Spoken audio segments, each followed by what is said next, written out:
Selamat pagi pemirsa, apa kabar Anda hari ini? Bersama saya Puji Lestari, inilah kabar Indonesia.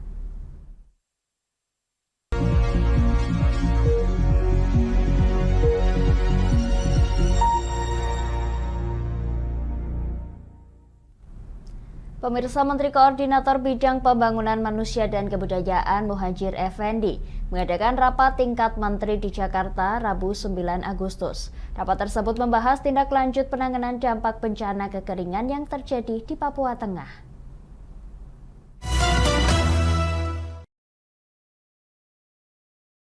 Pemerintah terus berupaya mengatasi krisis pangan akibat kekeringan dampak dari cuaca ekstrim di 3 distrik Kabupaten Puncak, Papua Tengah, yaitu Agan-Dugume, Lambewi, dan Oneri.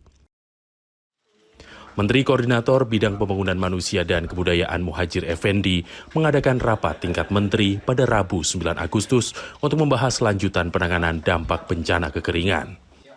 Muhadjir mengungkapkan saat ini ibu hamil dan balita menjadi prioritas jangka pendek penanganan krisis pangan di Papua Tengah.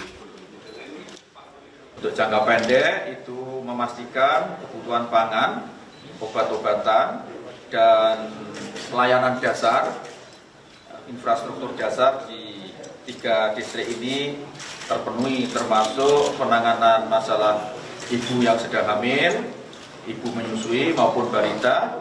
Untuk 7 bulan ke depan itu akan menjadi balita untuk 7 bulan ke depan itu dipenuhi khusus untuk ibu ya. Selain itu, Muhadjir juga memastikan proses penanganan krisis pangan yang tidak hanya untuk jangka pendek, tapi juga untuk jangka panjang. Pemerintah berkomitmen penuh untuk menangani bencana kekeringan ini. Pemirsa, Badan Meteorologi Legal pada Dinas Perindustrian dan Perdagangan Kota Cilegon pada Rabu 9 Agustus membuka pos layanan sidang tanda uji pada alat ukur dan timbangan pedagang di Pasar Rakyat Blok F Kota Cilegon. Kepala Bidang Meteorologi Legal Disperindak Kota Cilegon, Hadi Permana, menjelaskan kegiatan ini dilakukan secara bergiliran menyasar para pedagang di 3 pasar yang ada di Kota Cilegon dengan tujuan mencegah pedagang curang yang merugikan konsumen.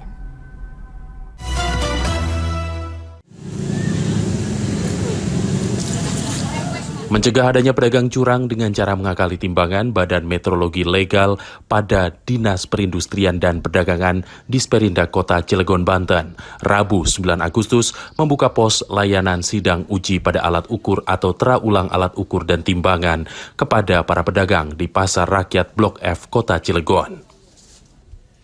Kepala Badan Meteorologi Legal Disperindak Kota Cilegon, Hadi Permana, mengatakan selain menyiapkan pos layanan, pihaknya juga mengerahkan sejumlah petugas untuk menyambangi langsung lapak pedagang. Petugas tak hanya menera dengan memeriksa dan memperbaiki, tapi juga menempel stiker timbangan bagi yang sudah ditera ulang, serta mengedukasi para pedagang. Pedagang yang melanggar dengan tetap mengakali timbangan bisa dipidanakan. Sanksinya ya sesuai Undang-Undang Nomor 2 Tahun 81 tentang Meteorologi Legal. Sanksinya adalah pidana. Ini jelas sekali. Pidana penjara 1 tahun atau denda maksimal Rp1.000.000. Sementara itu dari 100 timbangan pedagang yang diperiksa, 20% diantaranya ditemukan tidak akurat sehingga harus ditera ulang. Namun pihak Meteorologi Legal memastikan seluruhnya masih dalam batas wajar.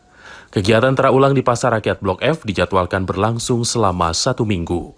Kegiatan serupa akan berlanjut di 2 pasar lain, yakni Pasar Kranggot dan Pasar Merak. Pemirsa, Badan Penanggulangan Bencana Daerah Maluku Utara tengah berusaha membuka jalan Trans Halmahera Kabupaten Halmahera Tengah yang terputus akibat longsor yang terjadi Senin 7 Agustus lalu.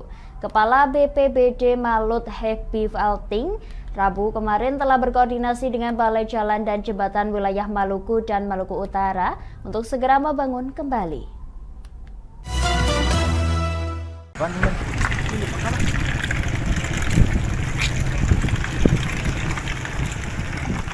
Badan Penanggulangan Bencana Daerah Maluku Utara bersama pemerintah Kabupaten Halmahera Tengah dan pemerintah Provinsi Malut tengah berupaya membuka kembali akses jalan Trans Halmahera yang terputus akibat tanah longsor yang terjadi pada 7 Agustus, yakni di Kecamatan Weda Timur yang membuat akses dari Kota Weda Ibu, Kabupaten Halmahera Tengah ke sejumlah kecamatan tidak dapat dilalui.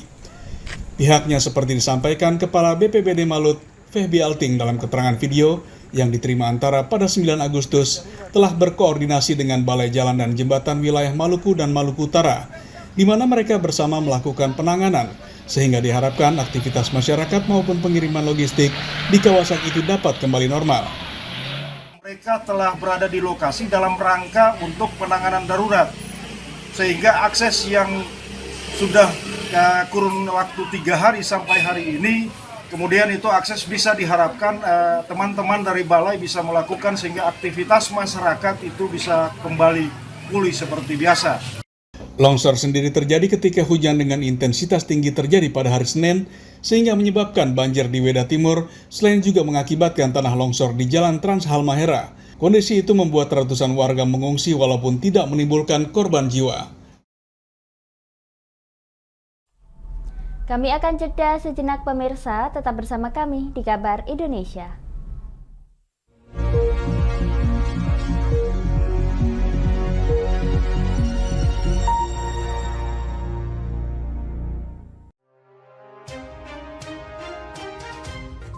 Inilah ketiga anggota komplotan pencuri spesialis pecah kaca mobil setelah melakukan penggelapan 20 sepeda motor dan 2 unit mobil dengan modus retal. Merangkum semua peristiwa sebagai berita yang penuh fakta. Bersama Puji Lestari, saksikan Jateng hari ini setiap Senin hingga Sabtu jam 4 sore hanya di Lingkar TV.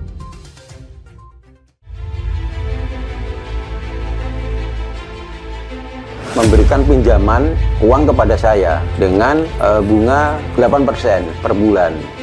Membedah opini narasumber, menggali lebih dalam untuk mendapatkan perspektif baru yang lebih faktual. Masalahnya, nota perbaikan kapal itu semua ada di saya. Kenapa Tomo bisa menunjukkan?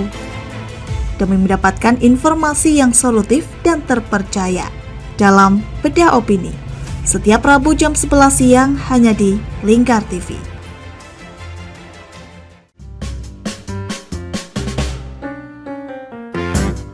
Mari pilih motif batik yang kamu suka di Batik Yuliati Warno. Memproduksi dan menjual batik tulis bakaran khas Pati dengan kualitas yang sangat istimewa.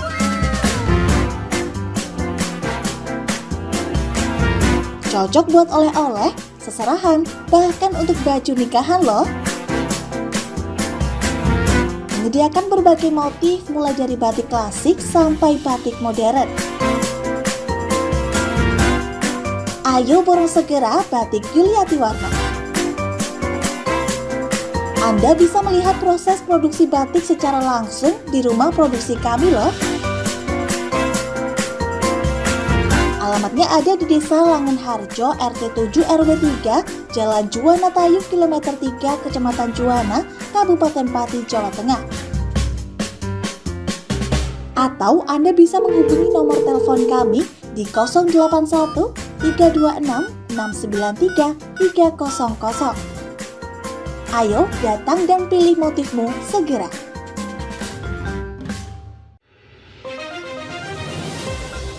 Modus kedua pelaku ini berpura-pura kehabisan bahan bakar kendaraan. Setelah pelaku dibantu, mereka kemudian melakukan kekerasan dan mengambil paksa sepeda motor korban. Saat tiba di lapangan terbang Okbab, rombongan langsung dihadang 5 orang yang mengaku sebagai anggota KKB. Yakni melakukan bujuk rayu kepada korban yang merupakan santriwati pada momen kegiatan belajar mengajar khusus. Menyajikan informasi-informasi hangat dan terpercaya bersama Kabar Indonesia setiap Senin hingga Sabtu jam 7 pagi hanya di Lingkar TV.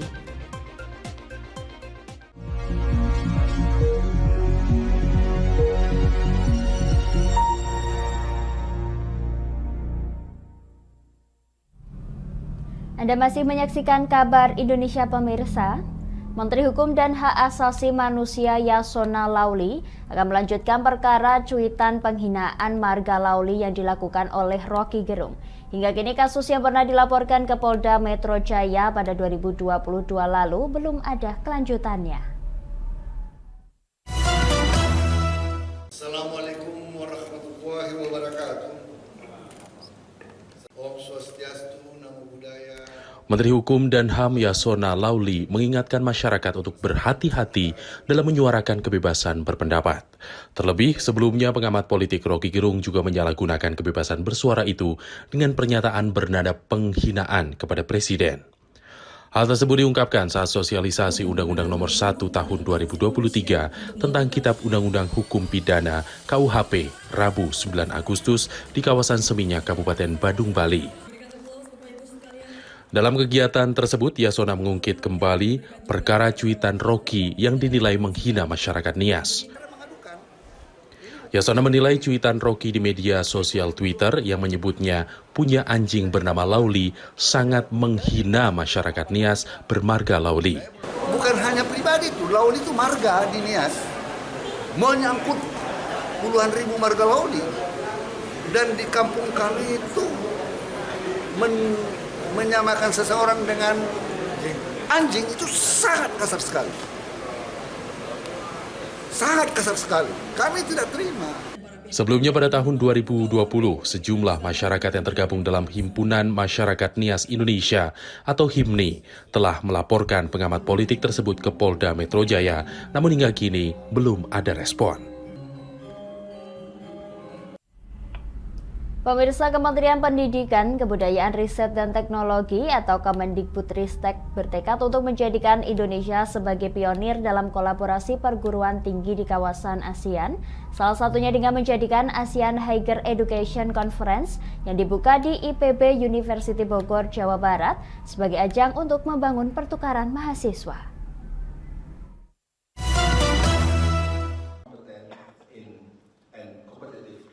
Kementerian Pendidikan, Kebudayaan, Riset, dan Teknologi bertekad menjadikan Indonesia sebagai pionir dalam kolaborasi perguruan tinggi di kawasan ASEAN dengan meningkatkan dan menyetarakan kualitas pendidikan demi kemajuan bersama.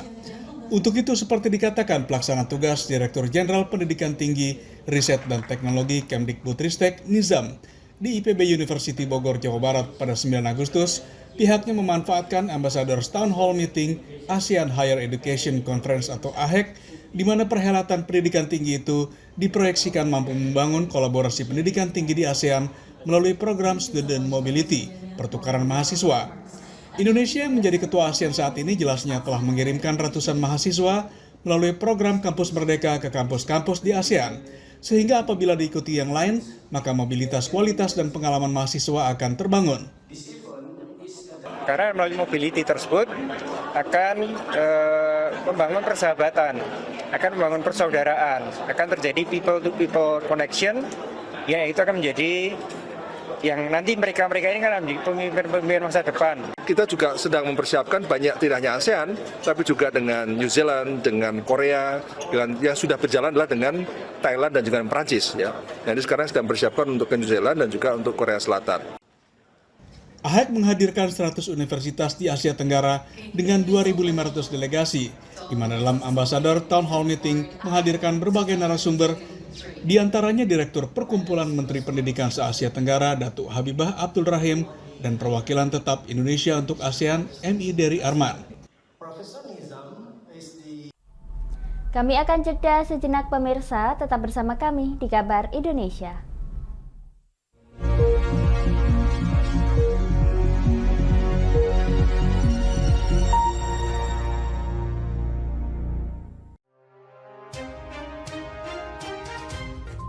Inilah ketiga anggota komplotan pencuri spesialis pecah kaca mobil setelah melakukan penggelapan 20 sepeda motor dan 2 unit mobil dengan modus retard. Merangkum semua peristiwa sebagai berita yang penuh fakta. Bersama Puji Lestari, saksikan Jateng hari ini setiap Senin hingga Sabtu jam 4 sore hanya di Lingkar TV.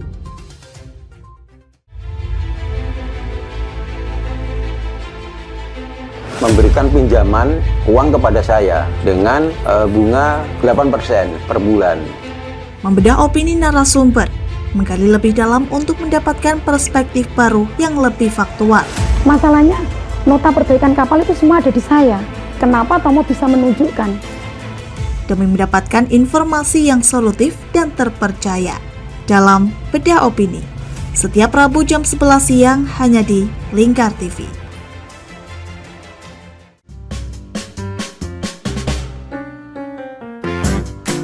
Mari pilih motif batik yang kamu suka di Batik Yuliati Warno. Memproduksi dan menjual batik tulis bakaran khas Pati dengan kualitas yang sangat istimewa.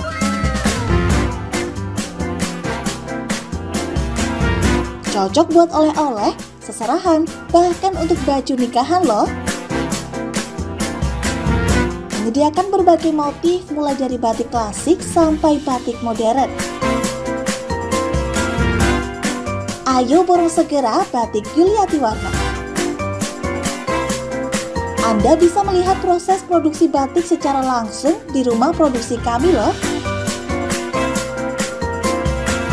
Alamatnya ada di Desa Langenharjo, RT 7 RW 3, Jalan Juwana Tayu, Kilometer 3, Kecamatan Juwana, Kabupaten Pati, Jawa Tengah.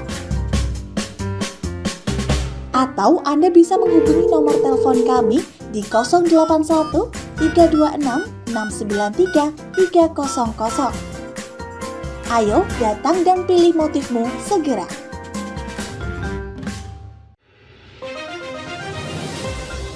Modus kedua pelaku ini berpura-pura kehabisan bahan bakar kendaraan. Setelah pelaku dibantu, mereka kemudian melakukan kekerasan dan mengambil paksa sepeda motor korban. Saat tiba di lapangan terbang Okbab, rombongan langsung dihadang 5 orang yang mengaku sebagai anggota KKB.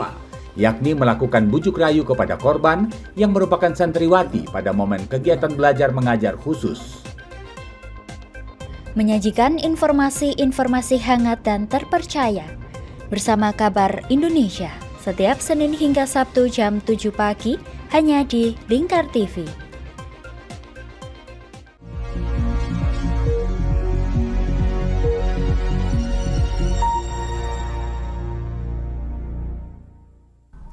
Pemirsa, Dinas Kelautan dan Perikanan Kabupaten Jayapura bersama Bea Cukai Jayapura melepas ekspor perdana 50 kg komoditas perikanan jenis teripang dan gelembung ikan kakap senilai ratusan juta rupiah ke Singapura.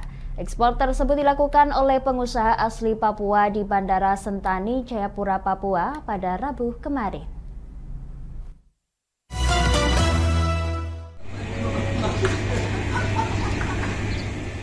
Untuk pertama kalinya, Dinas Kelautan dan Perikanan Kabupaten Jayapura bersama Bea Cukai Jayapura melepas ekspor 50 kg komoditas perikanan jenis teripang dan gelembung ikan kakap putih.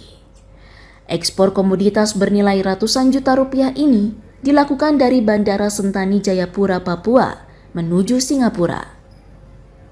Ekspor perusahaan milik pengusaha asli Papua bernama Columbus ini dilakukan pada Rabu 9 Agustus.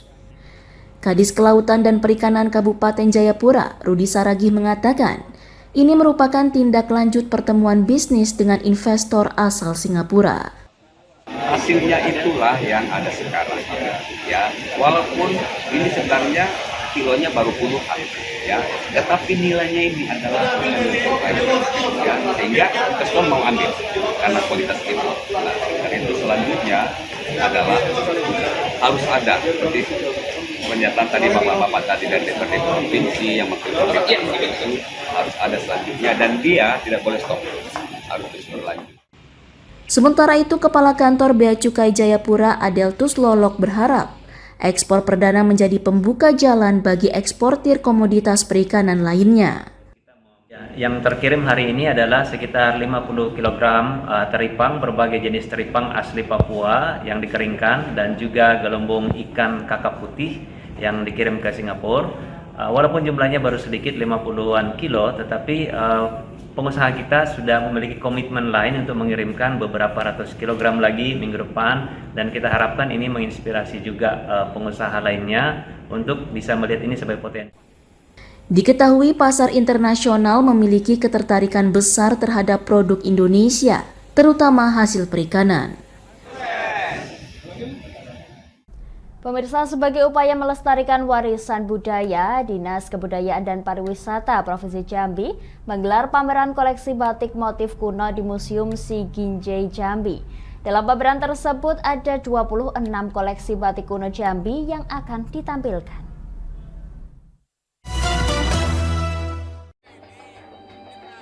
Dinas Kebudayaan dan Pariwisata Provinsi Jambi menggelar pameran temporer khusus koleksi batik Jambi dengan 26 motif kuno.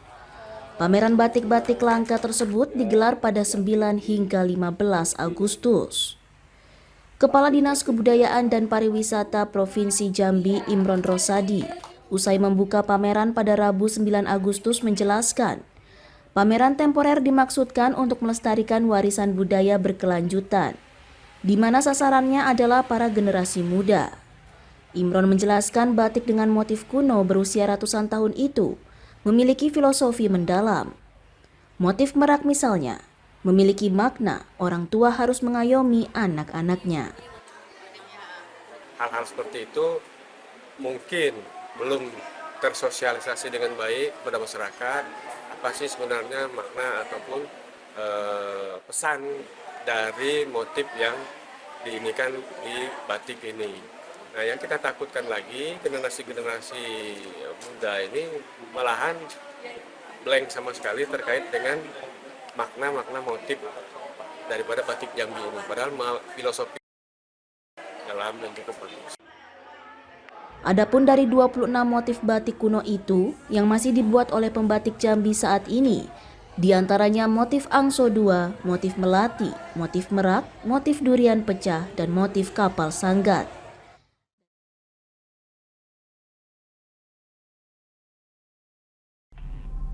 Demikian kabar Indonesia pemirsa, nantikan kabar Indonesia selanjutnya hanya di Lingkar TV. Saya Puji Lestari pamit dari hadapan Anda, selamat melanjutkan aktivitas Anda, selamat pagi dan sampai jumpa.